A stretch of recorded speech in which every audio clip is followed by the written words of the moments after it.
காவல்துறையினுடைய பணி என்பது குற்றங்களை கண்டுபிடிப்பது மட்டும் நினைக்கிறீங்க. குற்றங்களை தடுப்பதும் காவல்துறையோட கடமை.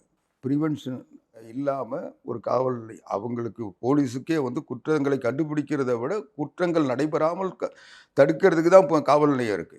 ஒரு ஊர்ல காவல் நிலையம் வந்து ஒவ்வொரு ஜங்ஷன்ல போலீஸ் நிக்கிறாங்கன்னா, அந்த இடத்துல எதுவும் குற்றவாளிகள் வந்து பயப்படுவாங்க.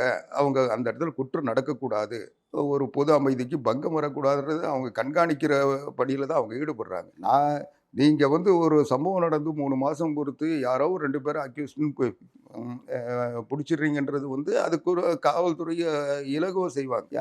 ஏதாவது ஒரு கேஸ் ரொம்ப பிரஷர் இருந்ததுன்னா, யாரையாவது ஒருத்தர புடிச்சு கேஸ போட்டு, அவன் தலையில எல்லாத்தையும் தலையில கட்டி இது பண்ணுவாங்க. அது இல்ல நான் சொல்றது, நீங்க ஒரே வகையான குற்றங்கள் எப்படி தொடர்ந்து நடக்குது? ஒரு வகையான குற்றங்கள், அந்த குற்றவாளிகள் கண்டுபிடிக்கப்பட்டது உண்மையானால், அந்த குற்றவாளிகள் அ ச சிறைபிடிக்கப்பட்டது பட்டிருந்தாங்கன்னா, அதே வகையான குற்றத்த இன்னொருத்தர் செய்ய மாட்டாங்கல்ல.